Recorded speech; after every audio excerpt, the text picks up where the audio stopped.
తాడిని తన్నేవాడుంటే వాడి తలదన్నేవాడు కూడా ఒకడుంటాడు అని సామెత చెప్పినట్టు ఇప్పుడు అమెరికా పరిస్థితి అచ్చం అలాగే తయారైంది. ఎన్నో ఏళ్లుగా మనం ఎదురు చూస్తున్న 8 ఇయర్స్ గ్యాప్ ముగిసింది. ఆస్ట్రేలియా మార్కెట్లోకి భారతదేశం ఒక తుఫానులా తిరిగి అడుగుపెట్టింది. దీంతో అమెరికన్ల పొగరు, వాళ్ళు వేసిన పన్నుల కుట్ర అన్నీ మట్టి కొట్టుకుపోయాయి. అవునండి, మీరు విన్నది నిజమే.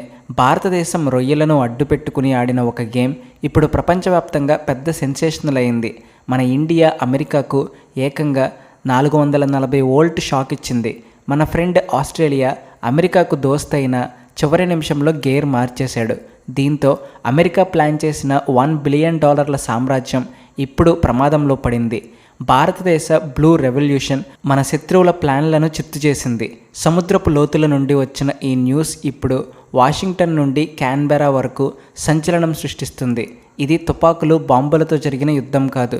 ఇది ట్యాక్స్లు, క్వాలిటీతో జరిగిన పెద్ద ఆట. అసలు ఏం జరిగింది, ఏం జరగబోతుంది నాకు తెలియాలి అని ఎంఎస్ గారి స్టైల్లో బుర్రచించుకుంటున్నారా? అరటిపండు ఒలిచి నోట్లో పెట్టినంత సింపుల్గా ఈ ఇంటర్నేషనల్ పాలిటిక్స్ గురించి చెప్పుకోబోతున్నాం. ఇంతవరకు మీరు మా ఛానల్ సబ్స్క్రైబ్ చేసుకోకపోతే వెంటనే సబ్స్క్రైబ్ చేసుకోండి. కామెంట్ సెక్షన్లో జై హింద్ అని రాయడం మర్చిపోకండి.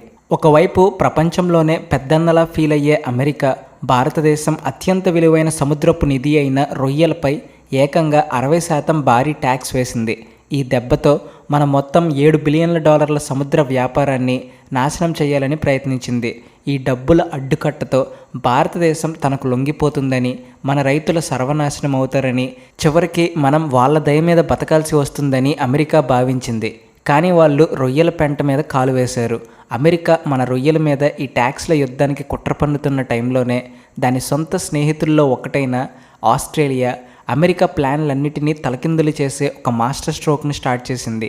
8 సంవత్సరాల లాంగ్ వెయిట్ తర్వాత ఒక తాళం తెరుచుకుంది. ఇది భారతదేశానికి కొత్త బంగారు తలుపు తెరిచింది. ఇది మన దేశం మాట నెగ్గించుకున్న విధానానికి, మన బలానికి దక్కిన విజయం. భారతదేశం ఇకపై ఎవరి బెదిరింపులకు, ఒత్తిళ్లకు లొంగదని, కానీ తన సొంత నాణ్యత అనే రాకెట్ మీద ప్రపంచాన్ని జయించబోతుందని ఇది నిరూపిస్తుంది. ఇప్పటికే ఆంధ్రప్రదేశ్లోని రైతులు పండగ చేసుకుంటున్నారు. 8 సంవత్సరాల నిరీక్షణ ఫలించింది. భారతదేశం సముద్రాలకు రారాజు కాబోతుంది. $20 బిలియన్ మిషన్ మొదలైంది. అసలు ఈ మొత్తం గేమ్ ఏంటి? 8 సంవత్సరాలలో భారతదేశం ఎలా ఈ గేమ్ను తిప్పికొట్టింది? పాత పట్టును వదిలించి కొత్తగా టేబుల్స్ ఎలా మార్చేసింది? ఈ మొత్తం దేశాల మధ్య రాజకీయ గందరగోళాన్ని ఇప్పుడు క్లియర్గా చెప్పుకుందాం. ఈ కథ 8 సంవత్సరాల క్రితం మొదలవుతుంది. ప్రపంచంలోనే అత్యంత కఠినమైన క్వాలిటీ కంట్రోల్లో ఉన్న దేశాలలో ఒకటైన ఆస్ట్రేలియా భారతదేశం నుండి రొయ్యలు, ఎండ్రకాయల దిగుమతులపై స్ట్రాంగ్ బ్యాన్ విధించింది. దీనికి కారణం వైట్ స్పాట్ వైరస్ అనే ఒక రకమైన వ్యాధి. ఇది భారతదేశ రొయ్యల పెంపక రంగాన్ని, ముఖ్యంగా ఆంధ్రప్రదేశ్ రైతులను కుంగదీసిన పెద్ద దెబ్బ. ఆస్ట్రేలియా అంటే మామూలు మార్కెట్ కాదు, అది ఒక భారీ ప్రీమియం మార్కెట్. అంటే డబ్బున్న వాళ్ళు కొనే చోటు. అక్కడ ప్రతి ఒక్కరూ తమ సరుకును అమ్మలేరు. గత 8 సంవత్సరాలుగా భారతదేశం ఈ టెక్నికల్ అడ్డంకిని ఛేదించడానికి చెయ్యని ప్రయత్నం లేదు. మనం మన ల్యాబ్లను ఇంప్రూవ్ చేసుకున్నాం. మన సప్లై చైన్ను, అంటే చెరువు నుండి ప్యాకింగ్ చేసి పంపే వరకు ఉన్న ప్రాసెస్ మరింత స్ట్రాంగ్గా చేశాము. అయ్యా, మా భారతీయ రొయ్యలు చీప్ మాత్రమే కాదు, ప్రపంచంలోనే అత్యంత సేఫెస్ట్గా ఉంటాయి.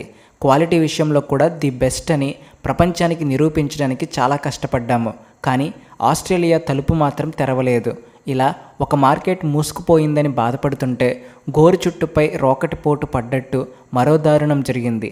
ఇప్పటి వరకు మన రొయ్యలను అతిపెద్ద కొనుగోలుదారుగా ఉన్న అమెరికా, ఈ దేశం మన మొత్తం రొయ్యల ఎగుమతుల్లో దాదాపు 40% వాటా వాళ్ళదే. అలాంటిది అకస్మాత్తుగా దాని నిజస్వరూపాన్ని చూపించడం ప్రారంభించింది. పాలు పోసి పెంచిన పామే కాటేసినట్టు భారతదేశం పెరుగుతున్న బలాన్ని చూసి ఓర్వలేక అమెరికా ప్రభుత్వం 2024-2025 మధ్య భారతదేశం నుండి రొయ్యల దిగుమతులపై ఒకేసారి 50% పన్ను విధించింది. అంతేకాదు, దానికి ఎడిషనల్గా anti dumping countervailing tax అని పేర్లు చెప్పి మరికొన్ని ఛార్జీలు వేశారు. అంటే మీరు మరీ చౌకగా అమ్మి మా సొంత రైతులను దెబ్బతీస్తున్నారు అని చెప్పి వేసే ఎక్స్ట్రా బాధుడనమాట. ఇవన్నీ కలిపితే ఈ పన్ను మొత్తం దాదాపు 60%కి పెరిగింది. ఇది కేవలం పన్ను కాదు, ఇది భారతదేశం $1 బిలియన్ రొయ్యల పరిశ్రమను నాశనం చేయడానికి చేసిన ఆర్థిక కుట్ర. ఇక్కడ అమెరికా ప్లాన్ చాలా క్లియర్గా ఉంది.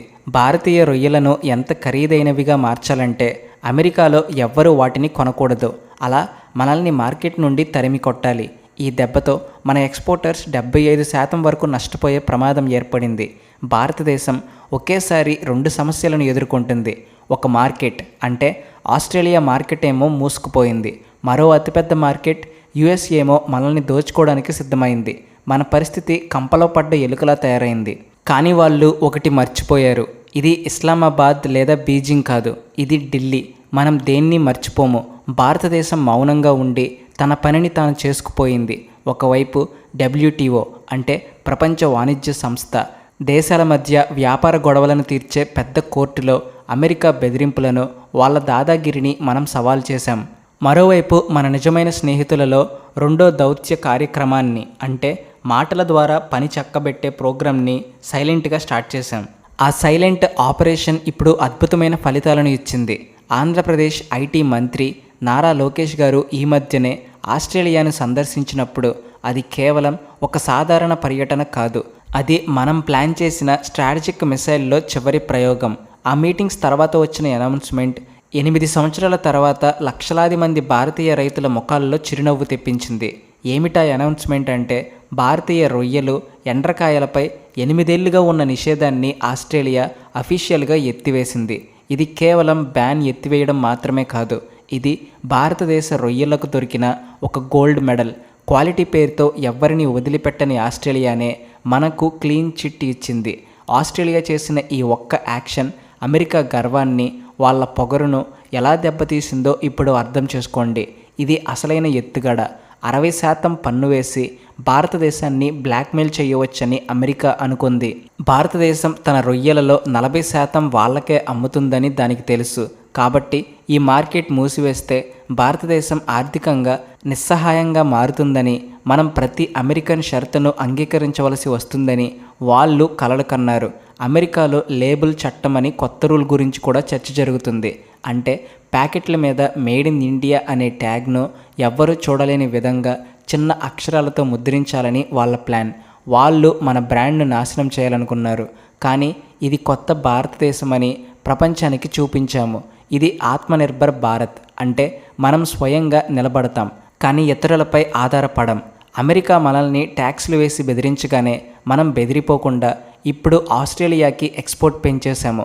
ఇప్పుడు ఇది కేవలం రొయ్యల బిజినెస్ మాత్రమే కాదు, పొలిటికల్ గేమ్లో మనకి బాగా ఉపయోగపడిన ఒక గొప్ప ఆయుధంగా మారిపోయింది.